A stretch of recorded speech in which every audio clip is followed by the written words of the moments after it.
Sa isang maliit na bayan, may isang panaderong nagngangalang Mateo. Kilala siya sa kanyang masasarap na tinapay, ngunit siya rin ay kilala sa pagiging madamot.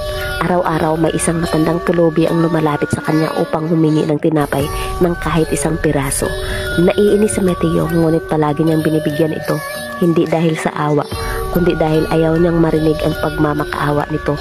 Isang araw na puno na siya, nagplano siya na lagyan ng lason ang ibibigay niyang tinapay upang hindi na bumalik ang matanda. Kinahaponan, dumating ang pulubi at muli siyang nakiusap. Ngumisi si Mateo habang iniaabot ang tinapay. Sa kanyang paglalakad pa uwi, nadaanan ng matanda ang isang masukal na gubat. Doon nakita niyang isang binatilyong napapaligiran ng mababangis na leon. Walang pag-aalinlangang iniharang ng matanda ang sarili upang bugawin ang mga hayop. Nang umalis na ito, napansing pagod at gutom ang bata. Kahit siya mismo ay gutom, iniabot niya dito ang tinapay at sinabing, "Kumain ka at umuwi na." Hindi niya alam ang batang iyon ay si Elias, ang anak ni Mateo. Kinagabihan, natagpuan ng panadero ang anak niyang wala ng buhay. Hawak ang tinapay na siya mismo ang naglason.